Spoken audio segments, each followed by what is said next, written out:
দুর্গাপূজার অষ্টমীর দিন সবাইকে ঘর থেকে বের করে বিছানা থেকে অদৃশ্য হয়ে এক দিব্যলোকে পাড়ি দিয়েছিলেন রাম ঠাকুর। ভক্ত ফণীন্দ্রবাবু কিন্তু ঠাকুরকে পরীক্ষা করতে ঘরে ঢুকে বসেছিল।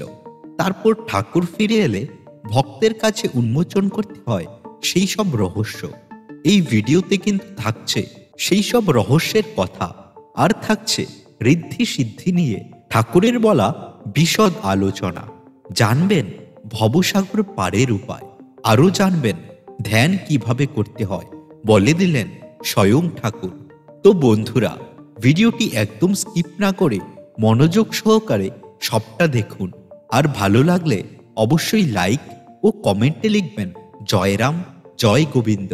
আপনি যদি চ্যানেলে নতুন হন বা এখনো সাবস্ক্রাইব না করে থাকেন তো অবশ্যই সাবস্ক্রাইব করবেন আমাদের এই চ্যানেল সাধন কথা।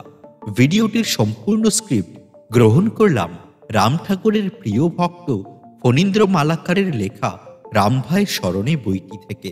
তাই এই ভিডিওর সম্পূর্ণ কৃতিত্ব অর্পণ করলাম পরম দয়াল শ্রী শ্রী রাম ঠাকুরের রাতুল চরণে। প্রিয় বন্ধুরা, আমাদের চ্যানেলের প্রত্যেকটি ভিডিওই কিন্তু মহাপুরুষদের অলৌকিক লীলা ও সাধনার উপদেশ দিয়ে সাজানো। তাই আমাদের চ্যানেলের সবগুলো ভিডিও কিন্তু আপনারা দেখে সমৃদ্ধ হবেন। জয় রাম, জয় গোবিন্দ। তৃতীয় অধ্যায়। ১৩৪০ সনের বৈশাখ মাসের শেষ ভাগে ফেনী বাড়ির পূর্ব ভিটার দালানের উপর দোতলা নির্মিত হইল। উদ্দেশ্য দোতলার বারান্দার প্রকোষ্ঠে কৈবল্যনাথ বিগ্রহের সেবা পূজা হইবে এবং তৎসংলগ্ন পূর্ব দিকের দুটি প্রকোষ্ঠ ঠাকুর ব্যবহার করবেন। বিখ্যাত শিল্পী ইন্দুভূষণ চক্রবর্তী দেওয়ালের গায়ে নানা প্রকার দৃশ্যাবলী আঁকিয়া দিলেন। তাহাতে প্রকোষ্ঠের সৌন্দর্য বহুলাংশে বর্ধিত হইল। কিছুদিন পরে শ্রীহস্ত লিখিত একখানা পত্র পাওয়া গেল।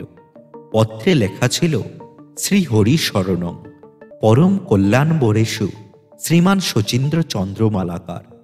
২৬শে জ্যৈষ্ঠ ভগবানের দয়ায় আপনি স্বজন সগণ প্রবৃত হইয়া আনন্দে থাকুন, এই প্রার্থনা। আমি কিছুদিন যাবৎ এখানে শ্রী অক্ষয় কুমার মজুমদার মহাশয়ের নিকটে আছি। দেহটি ভালো যাইতেছে না। প্রারব্ধ দণ্ডে পড়িয়া পায়ে বাতের বেদনার ভুগিতেছি। সময়ে সকলই হয়, তজ্জন্য ধৈর্য অবলম্বন পরম ধর্ম। আং শ্রী রামচন্দ্র। পিতা ঠাকুরকে নির্দেশানুসারে বরদা অক্ষয়বাবুর ঠিকানায় ঠাকুরকে জানাইলেন দোতলায় ঠাকুর ঘরের কাজ শেষ হয়েছে। দোতলার ঠাকুর ঘরের বিগ্রহ কোন দিন নেওয়া হইবে তাহার আদেশ প্রার্থনা করিলেন। কিছুদিন পর গোষ্ঠচরণ বণিক কলকাতা হইতে আসিয়া জানাইলেন ঠাকুর বিগ্রহ দোতলার মন্দিরে ঝুলন পূর্ণিমার দিনে নেওয়ার আদেশ দিয়েছেন। ঠাকুর এই উপলক্ষে এখানে আসিবেন কিনা তিনি বলিতে পারিলেন না। বরদা সেদিনই ডাকযোগে পিতা ঠাকুরের নাম দিয়া ঝুলন পূর্ণিমার পূর্বে ঠাকুর এখানে উপস্থিত হইবার জন্য প্রার্থনা জানাইয়া পত্র দিলেন। ২২শে শ্রাবণ ঝুলন পূর্ণিমা। গুরু ভ্রাতারা একত্রিত হইয়া স্থির করিলেন ঠাকুর বিগ্রহ প্রতিষ্ঠা দিনের ন্যায় ৪ প্রহর কীর্তন সহযোগে মধ্যাহ্ন পূজা, আরতি ও ভোগন্তে মহাপ্রসাদ বিতরণ হইবে। ৩ দল কীর্তনইয়া ঠিক করা হইল। ঠাকুর বলিতেন, কীর্তন করবার ইচ্ছা সাধু অসাধু, ভাবুক অভাবুক, ভালো মন্দ, পাগল উদাসী সকলেরই হয়। সকলেই সমবেতভাবে যার যার ভাবে বিভোর হইয়া কীর্তন করবে। ভাবানন্দে কেহ গাইবে, কেহ নাচবে, কেহ ভূমিতে গড়াগড়ি দিবে, কেহ হাসবে, কেহ কাঁদবে, কেহ চিৎকার দিবে, কেহ মহাদেবের ন্যায় উদ্দণ্ড নৃত্য করিবে। চৈতন্যদেব এইরূপ কীর্তনানন্দে দেব দানব মানব পশু পক্ষী কীট পতঙ্গ তরুলতা সকলকেই মোহিত করেছিলেন। এটাই কীর্তনের রীতি, এভাবেই কীর্তন করতে হয়।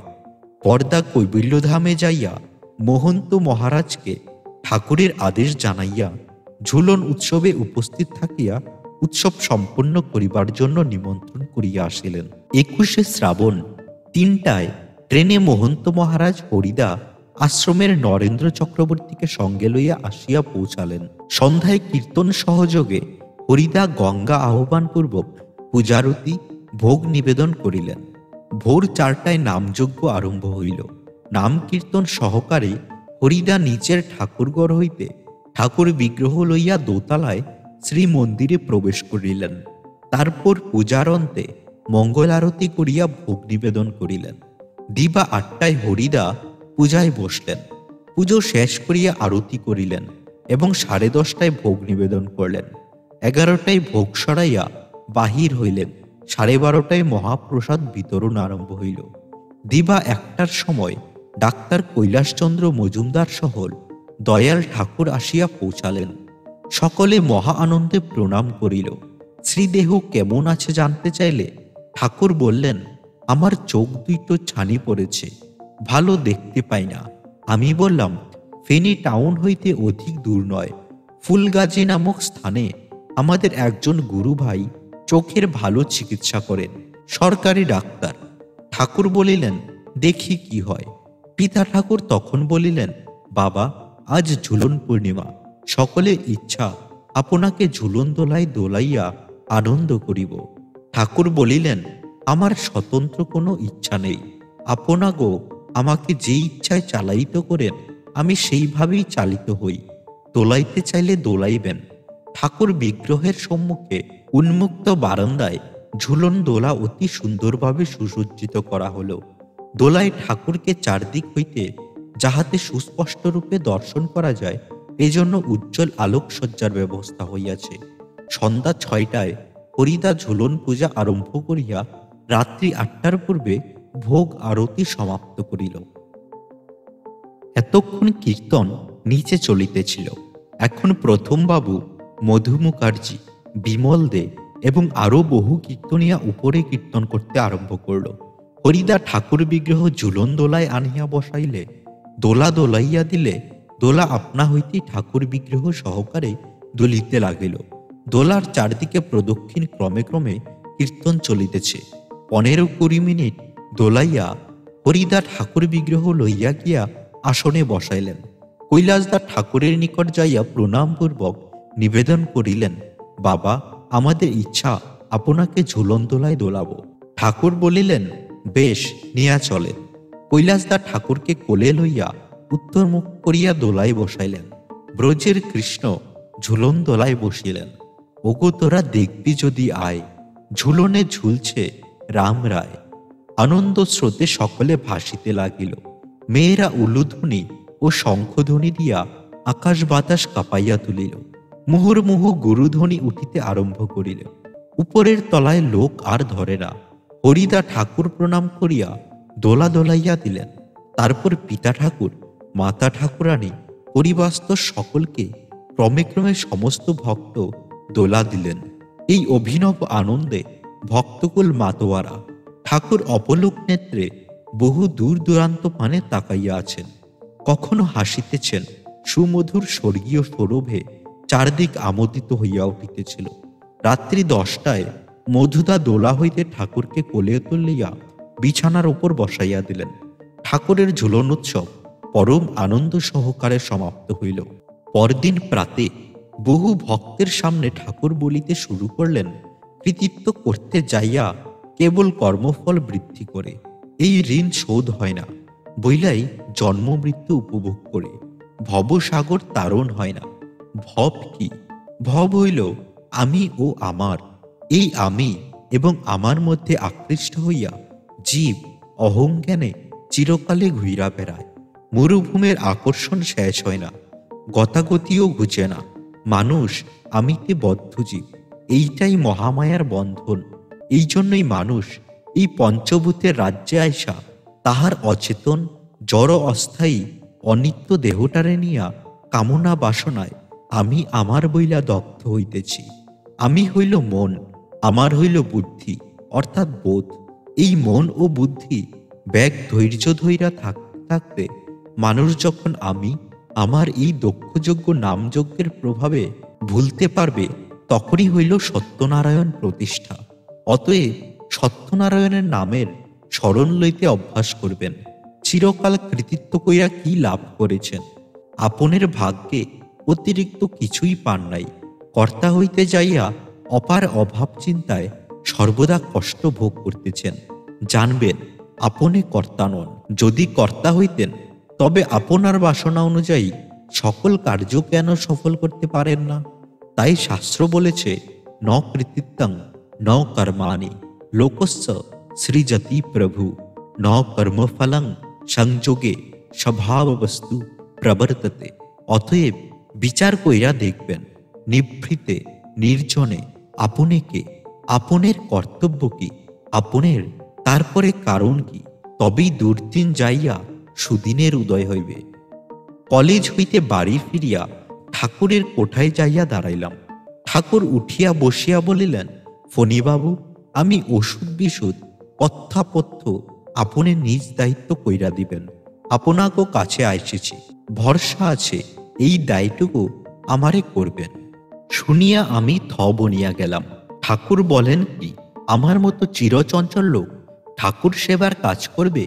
অধ্যাপক আমাকে বলিলেন, ফণি, আজ থেকে ঠাকুর তোমার উপর সেবার দায়িত্ব দিয়েছেন, মনে রেখো। আমি নিচে আসলাম। সঙ্গে সঙ্গে ঠাকুর ভাইও আসিয়া আমার পিতামাতাকে ঠাকুরের আদেশ জানাইলেন। পিতা ঠাকুর আমাকে ডাকিয়া লইয়া বলিলেন, দেখো, ঠাকুর তোমাকে সেবার অধিকার দিয়াছেন, মনোযোগ দিয়া ঠাকুর সেবা করিও। রাত্রি 9টায় ঠাকুরের ভোগ দিলাম। সেখানে আমরা 3 ভাই ছিলাম। আমরা আভূমি প্রণত হইয়া কক্ষান্তরে চলিয়া যাই, কারণ প্রথা আছে ঠাকুরের ভোগ নিবেদন করিয়া দরজা বন্ধ করিয়া বাহিরে 20-25 মিনিট অপেক্ষা করতে হয়। প্রায় 20 মিনিট পর যাইয়া ভোগের প্রসাদ লইয়া আহারাদির জন্য আমরা নিচে নামিলাম। আহারের পর বর্দা আমাকে বলিলেন, ফণি, রাত্রিতে ঠাকুরকে দেখাশোনা করিবার জন্য দক্ষিণের কোঠায় তুমি ঘুমাইও।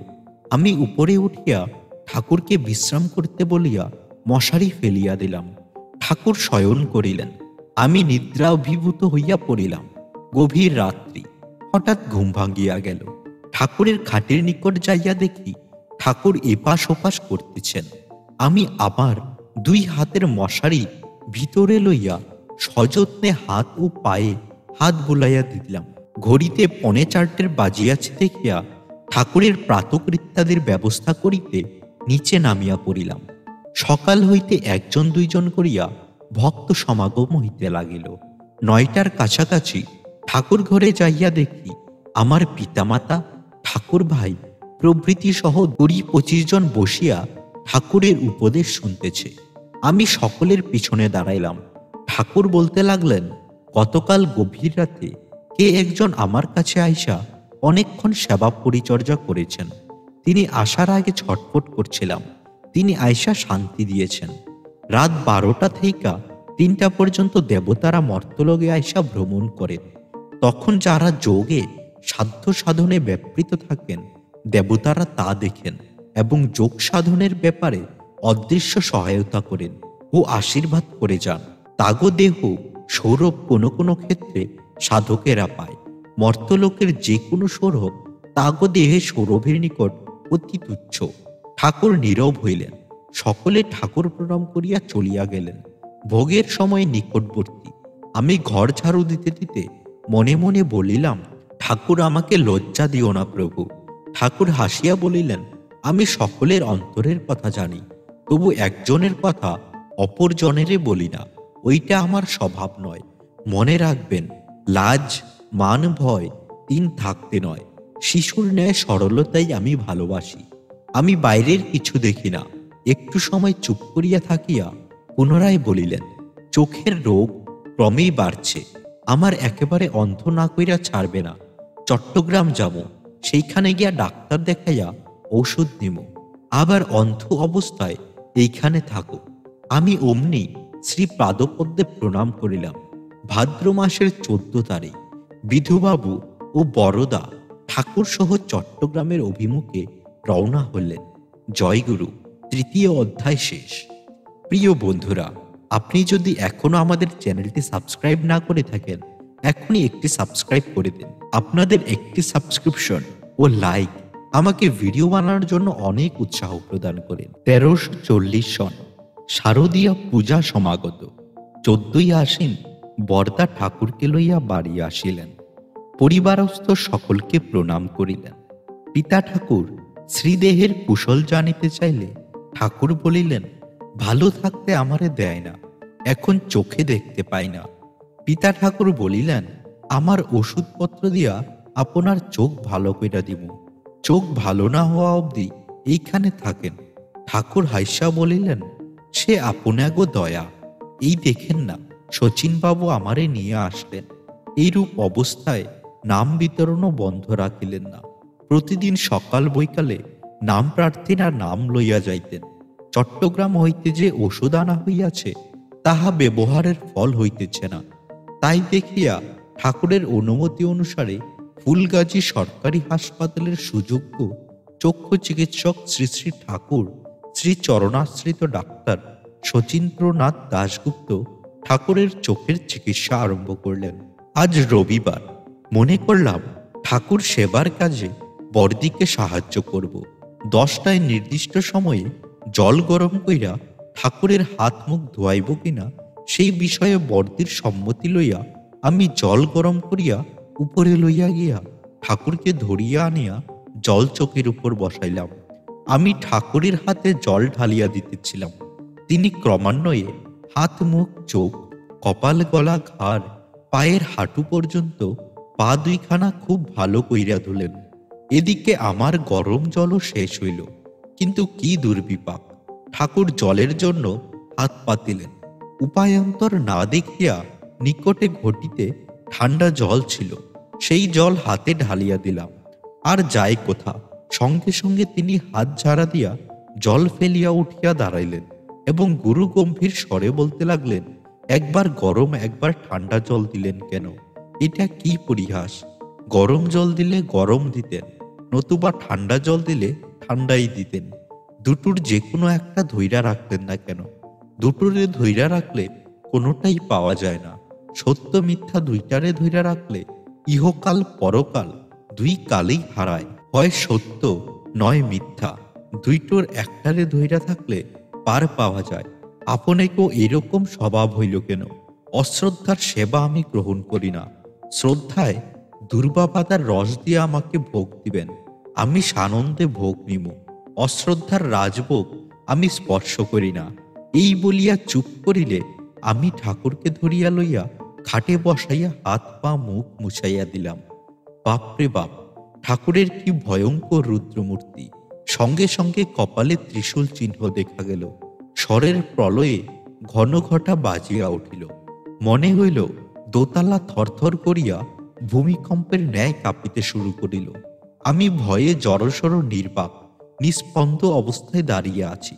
তখনকার অবস্থা আমার বর্ণনাতীত, ভাষাতীত। ঠাকুরের রুদ্রমূর্তি যে কি ভয়ঙ্কর তাহা একমাত্র যাহারা দেখিয়াছেন তাহারাই বুঝিতে পারিয়াছেন। বলিয়া বুঝাইবার সাধ্য কাহারও নাই।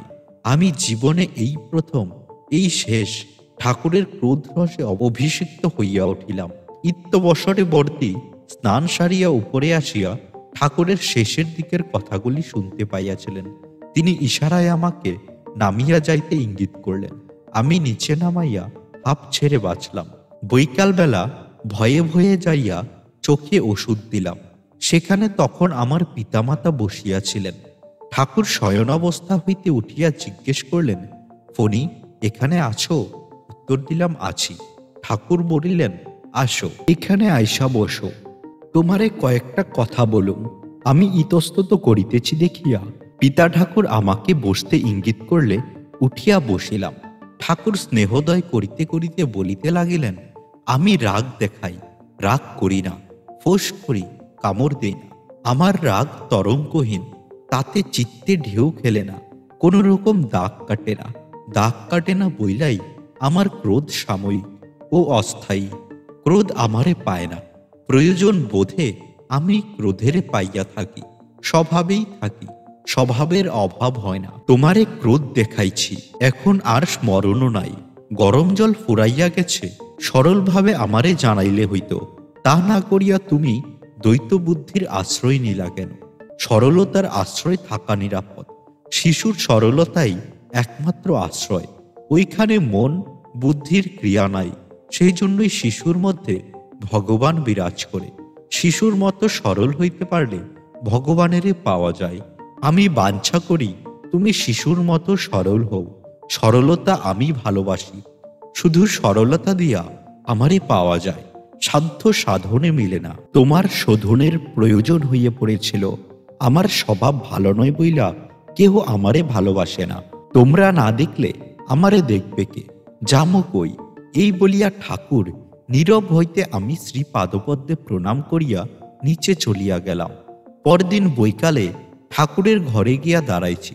2-3 মিনিট পর ঠাকুর তাহার বিছানার একটি অংশ অতি দ্রুত ঝাড়িয়া পরিষ্কার করিয়া অদৃশ্যে কাহাকেও যেন উদ্দেশ্য করিয়া যুক্ত করে সেই স্থান দেখাইয়া অতি বিনীতভাবে বলিলেন, দয়া কইরা এখানে আইসা বসেন।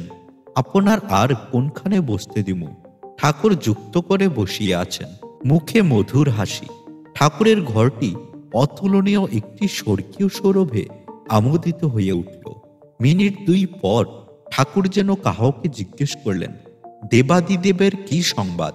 মিনিট খানেক পর চুপ থাকার পর ঠাকুর কিছুক্ষণ খুব জোরে হাসলেন। পরে হাসি সংবরণ করিয়া যুক্ত করে কাহার উদ্দেশ্যে বলিলেন, দেবী পূজার নিমন্ত্রণ উপলক্ষে দেবী দর্শন হইল। ঠাকুর একটু নীরব থাকিয়া পুনরায় বলিলেন, আমি যামু। দেবী পূজার আনন্দ স্বয়ং বৈকুণ্ঠেশ্বরও বাঞ্ছা করেন। কিছু সময় বাদে ঠাকুর যুক্ত করে কপাল ঠেকাইয়া মৃদু হাস্যে ও বিনয় নম্র বচনে বলিলেন, দয়া কইরা আসেন গিয়া। এই বলিয়া ঠাকুর যেন কাহারও গমন পথ পানে অপলক দৃষ্টিতে তাকাইয়া রইলেন। সন্ধ্যা ঘনয়মান। ঠাকুরের দৃষ্টি সহজ ও স্বাভাবিক হইল। অপসৃয়মান সৌরভ ক্রমে বিলীন হইয়া গেল। নির্বাক অবস্থায় আমরা সকলে অবস্থান করিতেছিলাম। আমরা বুঝিতে পারিলাম অঘটন একটা ঘটিয়া গেল। এমন সময় ঠাকুর জিজ্ঞেস করিলেন, এখানে কে আছেন? অধ্যাপক উত্তর দিলেন, আমরা আছি। ঠাকুর বলিলেন, পঞ্জিকা খান দেখেন, দুর্গাপূজা কোন তারিখ থেকে আরম্ভ হইব? অধ্যাপক পঞ্জিকা দেখা জানালেন, কার্তিক মাসের 2 তারিখ দুর্গা দেবীর ষষ্ঠাদি কল্পারম্ভ হবে। ঠাকুর কিয়ৎকাল চুপ থাকিয়া বলিলেন, দুর্গাপূজা সন্নিকট দেখা দেবী স্বয়ং আমারে নিমন্ত্রণ জানাইতে আসিয়াছিলেন। পিতা ঠাকুর প্রশ্ন করলেন, বাবা, দুর্গাপূজা কোথায় হইবে? ঠাকুর উত্তর দিলেন, মা যেখানে থাকেন। পিতা ঠাকুর, আপনি চোখের রোগে ভুগিতেছেন, এমত অবস্থায় যাওয়া কি সম্ভব? ঠাকুর, ইতিমধ্যে চোখ 2টা ভালো হইয়া যাইতে পারে, তখন দেখা যাইবে কি হয়। পিতা ঠাকুর, চোখ ভালো হইলে আপনি কি দেবী পূজায় যাইবেন? ঠাকুর বললেন, দেবী স্বয়ং আইসা নিমন্ত্রণ করে গেলেন, যাওয়া উচিত। পিতা ঠাকুর, কি কইরা যাইবেন? ঠাকুর, কেন, দিব্যরথে। একটু পর বর্দি আসিয়া ঠাকুরকে সন্ধ্যারতি করিলেন। পরদিন সকাল 9টায় ডাক্তার শচীন্দ্রবাবু আসিয়া ঠাকুরের চোখ পরীক্ষা করিয়া ওষুধ পরিবর্তন করিয়া চলিয়া গেলে। ঠাকুর বলিলেন, আর কয়টা দিন এইখানে দেখা কলকাতায় চলিয়া যাও।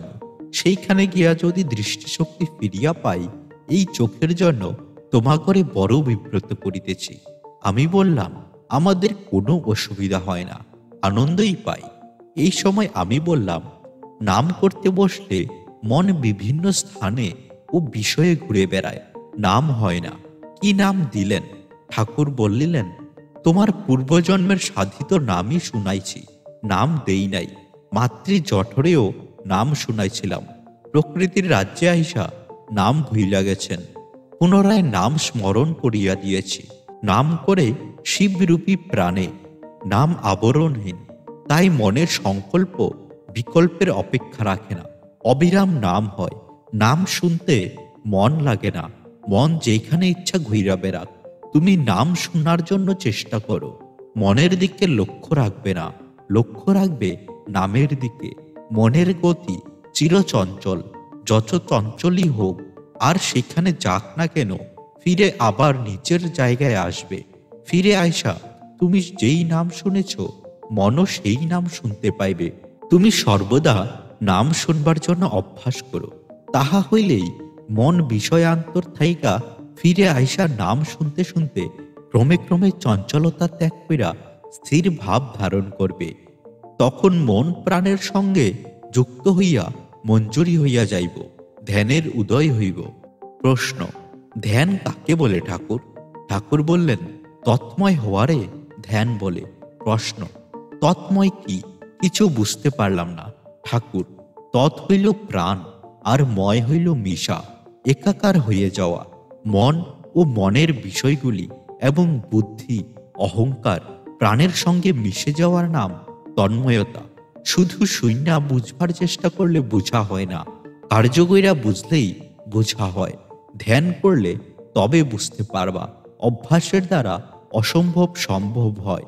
এই পুরুষাকার লক্ষ্মীরূপা। প্রশ্ন, মনের বিষয়গুলি কি? ঠাকুর, 10 ইন্দ্রিয়। প্রশ্ন, কিসের ধ্যান করব? উত্তর, নামের ধ্যান করবা। ধ্যানের সময় কিছুই কল্পনা করতে হইব না, নাম অকল্প। প্রশ্ন, নামের ধ্যান কি করে করব ঠাকুর? উত্তর, নামের কোনো আকার নাই, তাই রূপও নাই। নাম শব্দ ব্রহ্ম, শূন্য। প্রশ্ন, শূন্যের ধ্যান কি করে করব? গুরুমূর্তির ধ্যান করলে হয় না? উত্তর, নাম আর গুরুতে কোনো পার্থক্য নাই। দৃশ্যত বিভিন্ন বোধ হইলেও স্বরূপত এক। নাম স্বয়ং প্রকাশক, নামই গুরুমূর্তি ধারণ কইরা অবতীর্ণ হন। এই সময় বহু নাম প্রার্থী আসিয়া নাম পাইতে আরম্ভ করিল। আমি ঠাকুরের নিকট দাঁড়াইয়া প্রত্যেকের নাম কাগজে লিখা দিলাম। ভিন্ন ভিন্ন নরনারীকে ভিন্ন ভিন্ন নাম দিতেন। কাহারো কাহারো নাম 4-5 লাইন দীর্ঘ হইত। বহু রকমের নাম দিতেন, যেমন কালী, কৃষ্ণ, শিব, দুর্গা, গৌরহরি, রাম, রাধেশ্যাম, নারায়ণ, সত্যনারায়ণ, ওম হরি, আল্লাহ খোদা, খোদা তাল্লা, আল্লাহ আকবর ইত্যাদি। কারণ ঠাকুরের কাছে মুসলমান ভক্তরাও আসতেন নাম নিতে। ঠাকুরের দেওয়া নামে সব রকম মন্ত্রের সমাবেশ দেখা যাইত, যথা শিব মন্ত্র, শক্তি মন্ত্র, কৃষ্ণ মন্ত্র, রাম মন্ত্র, হরি মন্ত্র, নারায়ণের মন্ত্র, গৌর মন্ত্র, আল্লাহ মন্ত্র। একদা ঠাকুরকে জিজ্ঞেস করিয়াছিলাম, নাম প্রার্থীরা নাম প্রার্থনা করিলে আপনি চোখ বুঝেন কেন? ঠাকুর, চোখ বুঝলে নাম প্রার্থীগণ পূর্বে জন্মের নাম ভাইসা ওঠে, সেই নাম আমি পুনরায় মনে করিয়া দেই। ক্ষেত্র বিশেষে নতুন নাম দেই, আবার কোনো কোনো ক্ষেত্রে দিই না। আমরা আপনার নিকট থেকে যেই মন্ত্র পেয়েছি, আমরা কোন মন্ত্রের উপাসক এবং কোন সম্প্রদায়ভুক্ত, যেমন গিরি, পুরী, ভারতী ইত্যাদি নানা সম্প্রদায় আছে। ঠাকুর, আপনারা যেই মন্ত্রের উপাসক ছিলেন, তিনি সেই মন্ত্রই পাইয়াছেন। যারা কোনো মন্ত্র সাধন করেন নাই, তারা সময় হইলে মন্ত্র পায়, নতুবা পায় না। সম্প্রদায় দিয়া কি হইব? আপনারা মানব সম্প্রদায়ভুক্ত। প্রশ্ন, যারা বিভিন্ন মন্ত্রের উপাসক, তাদের উপাস্য দেবতাও ভিন্ন, সেই জন্যই কি সম্প্রদায়ে সম্প্রদায়ে এত বিভেদ? উত্তর, বিভিন্ন মন্ত্রের উপাস্য দেবতা ভিন্ন ভিন্ন দৃষ্ট হইলেও সবই এক ও অভিন্ন। মূলত একই শক্তি ভিন্ন ভিন্ন রূপের প্রকাশ, সেই জন্য উপাস্য দেবতা কখনো ভিন্ন হয় না। মন্ত্রের অর্থ হইল মনকে ত্রাণ করা। যতক্ষণ মন থাকে ততক্ষণ ভিন্ন ভিন্ন উপাস্য দেবতা থাকে, ভিন্ন ভিন্ন সম্প্রদায় থাকে। মনের ত্রাণ হইলে সব এক, তখন কোনো বিরোধ থাকে না। প্রশ্ন, এই জন্মে যদি কেহ পূর্বজন্মের সাধিত নাম না পেয়ে অন্য নাম পায়, তাহলে তার কি গতি হয়? উত্তর, যাওয়া আসা সার হয়। সদ্গুরু দত্ত নামের শক্তি অসীম, অমোঘ। সদ্গুরু ধরতে জানেন, ছাড়তে জানেন না। বইলাই নাম সাধনের ফলে নামে অনুরাগ জন্মে, অনুরাগ থাইকাই নামে রুচি হয়, রুচি থাইকা নামে প্রেম হয়, নাম প্রেমে যোগ হইলে ব্রজবাসী হইয়া যায়, আর যাতায়াত করতে হয় না। প্রশ্ন, একই নাম জন্মে জন্মে লাভ করবার উপায় কি? উত্তর, গুরুর উপর পূর্ণ বিশ্বাস থাকলে উপায় গুরুই করেন। আজ 3রা কার্তিক, সপ্তমী পূজা। পুজোর আয়োজন কইরা রাখা হইয়াছে। পিতা ঠাকুর যাইয়া ঠাকুরকে বলিলেন, বাবা, সপ্তমী পুজোর সময় হয়েছে। ঠাকুর নতুন ধুতি চাদর পরিধান করিয়া খাটের ধারে দক্ষিণাস্য হইয়া চরণ 2খানি নিচের দিকে ঝুলাইয়া বসিলেন। মাতা ঠাকুরানী 1 ঘটি জল ও একটি গামলা লইয়া ঠাকুরের চরণ 2খানি গামলার মধ্যে সযত্নে রাখিয়া ঘটি হইতে জল দিয়া ধোয়াইতে লাগিলেন। স্বীয় বস্ত্রাঞ্চল দিয়া চরণ যুগল মুছাইয়া পরে মাথার চুল দিয়া ধীরে ধীরে মুছাইয়া দিলেন। গামলার জল বোতল ভর্তি করিয়া রাখা হইয়াছে। অদ্যপি চরণামৃত রূপে উহারা আমরা পান করিব। বরদা ঠাকুর পূজা আরম্ভ করিলেন। পরিবারস্থ ছেলেমেয়ে লইয়া আমরাই কীর্তন আরম্ভ করিলাম। এই সময় বহু গুরু ভাই বোনেরা আসিলে দোতলা ভরিয়া গেল। পূজারতি অন্তে ভোগ নিবেদন করা হলো। ভোগ আরতির কীর্তন বন্ধন করলাম। ঠাকুর অবিচল ভাবে বসিয়া করুণামাখা অপলোক দৃষ্টিতে শূন্য পানে তাকাইয়া রইলেন। মনে হইল তিনি এই জগতে নাই। তখনকার শান্ত সমাহিত সৌম্য সুন্দর মধুর মূর্তি দর্শনে সকলের নয়ন মন সার্থক হইল। উপস্থিত সকলে প্রণাম নিবেদন শেষ হইলে ঠাকুর আসন ত্যাগ করলেন। ঘর স্বর্গীয় সৌরভে আমোদিত হইয়া গিয়াছিল। সমবেত ভক্তমণ্ডলী পূজার প্রসাদ গ্রহণ করত গমন করিলেন। আজ মায়ের মহা অষ্টমী পূজা। ঠাকুর নিজেই বলিলেন, আজ মায়ের অষ্টমী পূজা। দেখেন তো অষ্টমী তিথি কতক্ষণ আছে। আমি পঞ্জিকা দেখিয়া বলিলাম, অষ্টমী তিথি সারাদিন আছে। অনেক গুরুভ্রাতা উপস্থিত হইলেন। সপ্তমী পুজোর ন্যায় অষ্টমী পূজা সাঙ্গ হইলে পুজোর প্রসাদ পাইয়া চলিয়া যান। ঠাকুর মধ্যাহ্ন ভোগ গ্রহণ আনতে বলিলেন, এবার একটু বিশ্রাম করুন। আপনারা গিয়া আহার বিহার করেন। এইখানে আর কারোর থাকার প্রয়োজন নাই। ইহার পর ঠাকুর একখানা চাদর দিয়া মাথা হইতে পা পর্যন্ত সমস্ত শরীর আচ্ছাদন করিয়া শয়ন করলেন। স্নান আহার করিতে করিতে চিন্তা করিলাম, আজ ঠাকুরকে পাহারা দিয়া দেখিব। ব্যাপার কি? 1টা বাজিলে খাটে লক্ষ্য করিয়া বুঝিলাম ঠাকুর চাদরের নিচে নাই। চাদরখানা বিছানার সঙ্গে মিশিয়া আছে। আমি ধীরে ধীরে চাদরখানা শূন্যে তুলিয়া আমার সন্দেহ দূর করলাম। চাদর পূর্ববৎ শয্যায় পাতিয়া দরজার খিল বন্ধ করিয়া খাটের অদূরে বসিয়া রহিলাম। যাহা থাকে কপালে আজ দেখিব ঠাকুর কখন কিভাবে চাদরের নিচে আসেন। 4টা বাজিলে দেখি চাদর নড়িতেছে, নিচে ঠাকুর আছেন। হঠাৎ চাদর ফেলিয়া ঠাকুর উঠিয়া বসিয়া জিজ্ঞেস করলেন, তুমি এইখানে বসে আছি কেন? আমি দরজায় খিল খুলিয়া দিয়া উত্তর দিলাম, তোমাকে পাহারা দিচ্ছি। ঠাকুর, তুমি কি চাদর তুলিয়া দেখেছ? উত্তর, চাদর তুলতে হবে কেন? চাদরের উপর দিয়েই পরিষ্কার দেখা গেছে তুমি এখানে নাই। তখন চাদর সম্পূর্ণরূপে উঠিয়ে দেখেছি। প্রশ্ন, তাতে কি লাভ হইল? উত্তর, লাভের জন্য দেখিনি, দেখবার জন্য দেখেছি। তুমি কোথায় গিয়েছিলে? তোমার দেহ সৌরভে সমস্ত ঘর সৌরভময় হয়েছে কেন? এই সময় আমার পিতামাতা, বড়দা, বর্দি ও ঠাকুর ভাই আসিলেন। ঠাকুর, দেবী পূজায় গিয়েছিলাম, সেইখানে দেবী গন্ধ এখনো দেহ লাগিয়া আছে, সেই জন্যই এই সৌরভ পাইতেছ। প্রশ্ন, কি করে গেলে? পুনরায় চাদরের নিচে এলে, কিছুই দেখতে পেলাম না। উত্তর, এইগুলি কিছুই না। প্রয়োজন হইলে দেহ সমেত যত্রতত্র বিচরণ করা যায়। অনিমা সিদ্ধির কাজ চোখে দেখা যায় না, এই সঙ্গে লঘিমা সিদ্ধিও কাজ কইরা যায়। প্রশ্ন, এই প্রকার কত সিদ্ধি আছে এবং তাদের ক্ষমতা কি?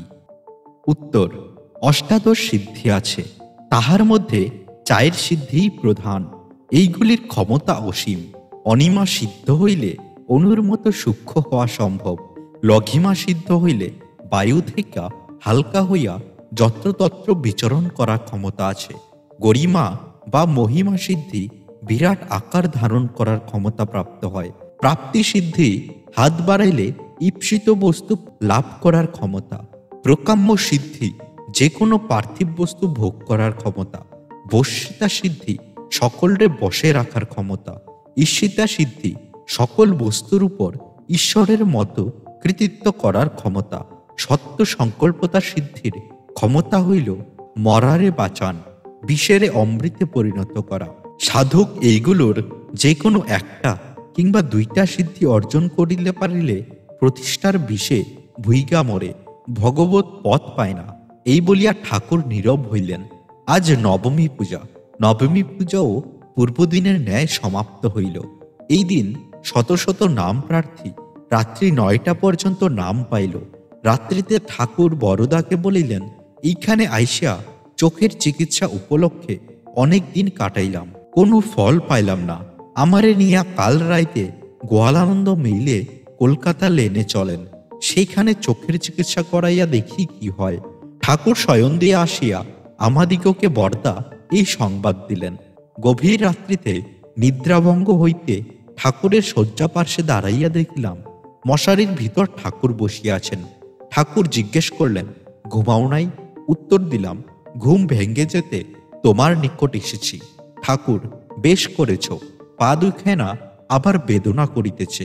আমি খাটে বইসা পায়ে দুখানি আমার কোলে লইয়া টিপতে টিপতে জিজ্ঞেস করিলাম, আমি নিঃশব্দে এসে দাঁড়াইয়াছিলাম, তোমার চোখ বুজা ছিল, জানতে পারলে কি করে? ঠাকুর, কেন, পুণ্ডরিক চোখে সকলই প্রকাশ পায়। প্রশ্ন, তুমি নাকি আগামীকাল রাতে চট্টগ্রাম গোয়ালানন্দ মেইলে কলকাতা চলে যাবে?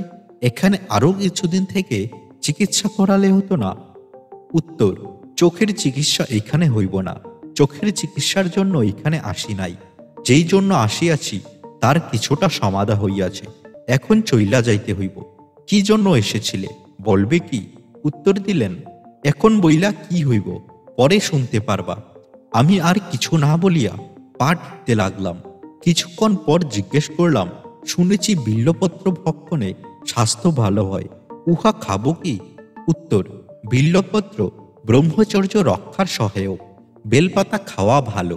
একটা বেলপাতা 8 ভাগ কইরা প্রতিদিন সকালে 1 ভাগ খাইতে হয়, তাতে বীর্য ধারণের ক্ষমতা বৃদ্ধি হয়। পরদিন সকালে পিতা ঠাকুর আসিয়া ঠাকুর প্রণাম করিয়া জিজ্ঞেস করলেন, বাবা, আপনি বলিয়াছেন আজ কলকাতা চলিয়া যাইবেন, কিন্তু চোখের চিকিৎসার কিছু হইল না। ঠাকুর, চোখের চিকিৎসা এখানে হইব না। চোখের চিকিৎসার জন্য এখানে আসি নাই, আসিয়াছি আপনাগো জন্য। এখন বলি শুনেন।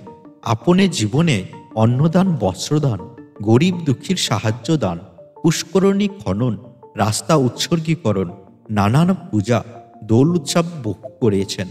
এত কিছু করিয়া লাভ কি হইল? আমি কিছু দেখি না। দানাদি কর্মফলে স্বর্গভোগ প্রাপ্তি ঘটে। সর্বভোগ অন্তে পুনরায় এই মূরভূমে আসতে হয়। সকল রকম দানাদি কর্মের ফল আছে। বিষয় আসক্তি দান কর্মের ফল গজায় না। কর্মের ফল যদি না থাকে তবে কর্মফল ভোগও থাকে না। কর্মফল ভোগ না থাকলে কর্মপাশও থাকে না। কর্মপাশ মুক্ত হয়। কর্মপাশ মুক্ত হইলেই ব্রজ বিদেহী লাভ হয়। তখন পতিব্রতা শক্তি জাগরিত হয়। এই শক্তির 10 ইন্দ্রিয় মন, বুদ্ধি, অহংকার প্রলুব্ধ করতে পারে না। এই বইলাই নামে প্রেম যোগ হয়, গোতাগতিও শেষ হয়। এইটা মানব জন্মের চরম সার্থকতা। আপনি সকল বিষয় থাইকা আসক্তি নিয়ে আইসা ভগবানের দান করেন। আমি এইবার আইসা এই কতদিন অন্ধত্ব বরণ কইরা আপনাকেও জন্য কিছু কাজ কইরা গেলাম। পরের সময় সুযোগ পাইলে বাকিটুকু করার চেষ্টা করব। ভগবান আপনাকেও মঙ্গল করেন। এই বলিয়া ঠাকুর নীরব হইলে পিতৃদেব পুনরায় ঠাকুর চরণে প্রণাম করলেন। ঠাকুর জয় গোবিন্দ বলিয়া আশীর্বাদ করিলেন। বন্ধুরা, কমেন্টে কিন্তু আপনিও জয় গোবিন্দ লিখতে ভুলবেন না। নবমী দিন রাত্রিতে ঠাকুর আমার ঠাকুর ভাই মনীন্দ্রের হাতে শ্রীহস্ত লিখিত একখানা কাগজ দিয়া বলিলেন, এই লিপিখানা নিয়া আজ ভোর রাত্রে ট্রেনে কৈবল্য ধাম গিয়া ভক্ত সেনমলনে হরিবাবুর নিকট দিয়া এখানে পাঠ কইরা শুনাইতে বলিবেন। ওই লিপিকায় যাহা লিখিয়াছিলেন তাহা উদ্ধৃত করিয়া দিলাম। ওই আশ্রমই আমার প্রাণ, প্রাণেরই ঈশ্বর সম্পদ, ভগবানের স্বরূপ শক্তি। শ্রী গুরুদেবের পরমানন্দ আত্মশক্তি তাহা স্বজন স্বগণ সহকারে সমস্ত ত্রিলোকাদি বৈকুণ্ঠে কৈলাসে আদর্শনিয়া গয়া প্রভৃতি পুরুষোত্তমীয় শ্রীবৃন্দাবন প্রভৃতি যাবতীয় অধিষ্ঠানীয় সময় বিশুদ্ধ শক্তি নিয়া নিত্য বিরাজ করিতেছেন। কবিল্য শক্তিতে সিংহবাহিনী প্রভৃতি মহাদেবীর যত রকম বিভূতি আছে, সাবিত্রী সমস্ত শক্তি বিস্তার রূপে বিরাজমান রইয়াছেন। ওই স্থানচ্যুত হইয়া এক পদ কোথাও যান না। গয়া প্রভৃতি বিষ্ণু পদাদিতে পিণ্ডদান, গঙ্গা প্রভৃতি সমস্ত তীর্থ স্নান উৎসবাদিতে যে সকল ফলশ্রুতি আছে তাহার সমস্ত ফল ওইখানে বাস অবগাহন পিণ্ডাদি দানে কি সুশ্রাদি দ্বারা ফলবতী হইবে, আপনারা এই বাক্য বিশ্বাস করিয়া অন্যান্য মনে ভ্রমশূন্য হইয়া এই কৈবল্য সম্ভারের নিত্য শুশ্রূষা করিয়া ধন্য হন। ওই আশ্রমে আমার প্রাণ রহিয়াছেন জানিবেন, যাহাতে ওই আশ্রমের নিয়মিত সেবা ও যাহারা ওইখানে উপস্থিত থাকিবেন তাহাদের যেন কোনো অভাব না হয়, ইহাই আপনাদের উপর ভার দিয়া আপনাদের কৃপাপ্রার্থী হইয়াছি। কালে কোন মহাজন দ্বারা ওই আশ্রম মাহাত্ম্য প্রকাশ হইয়া ত্রিলোক ধ্বনিত হইবে তাহা বলা যায় না। এই আশীর্বাদীয় লিপিখানা লইয়া ভ্রাতা মনীন্দ্র মালাকার ওই দিন ভোররাত্রে ট্রেনে যাইয়া 10টার সময় ধাম প্রাঙ্গণে সমবেত গুরু ভ্রাতা ভগ্নীদের সম্মেলনে মহন্ত মহারাজ হরিদার হাতে দিয়া সকল পাঠ করিয়া শুনাইতে বলিলেন এবং ইহা ঠাকুরের আদেশ বলিয়া জ্ঞাপন করিলেন। ঠাকুর ভাই ওই দিন আসাম মেলে বাড়ি আসিয়া ঠাকুর প্রণাম করিয়া লিপিকা ভক্ত সম্মেলনে হরিদার নিকট দিয়াছেন এবং তিনি উচ্চকণ্ঠে পাঠ করিয়া সকলকে শুনাইছেন। জানাইলেন ঠাকুর তাহা শুনিয়া প্রফুল্ল হইলেন। রাত্রি 11:30টার পর ঠাকুর এই বাড়ি হইতে কলকাতা অভিমুখে রওনা হলেন। জয় গুরু। চতুর্থ অধ্যায় শেষ। বন্ধুরা, আপনি কি এখনো শুনছিলেন আমাদের আজকের এই প্রতিবেদন? কেমন লাগলো আজকের এই প্রতিবেদন কমেন্ট করে অবশ্যই জানাবেন। আর ভিডিওটি লাইক করে নিজের প্রিয় বন্ধুদের সাথে শেয়ার করতে ভুলবেন না কিন্তু। আর আপনি যদি এখনো সাবস্ক্রাইব না করে থাকেন বা এই চ্যানেলে নতুন হয়ে থাকেন, অবশ্যই একটি সাবস্ক্রাইব করে নেবেন, কারণ আপনাদের একটি সাবস্ক্রিপশন আমাদের ভিডিও বানানোর জন্য অনেক উৎসাহ প্রদান করে। একবার আমাদের চ্যানেলটি ভিজিট করুন। যদি কোনো ভিডিও এখনো আপনি না দেখে থাকেন, অবশ্যই দেখে থাকবেন। প্রত্যেকটি ভিডিওই কিন্তু অলৌকিক মহিমা ও মহাপুরুষদের লীলা ও বাণী দিয়ে সুগঠিত আছে। জয় গুরু, জয় রাম, জয় মা।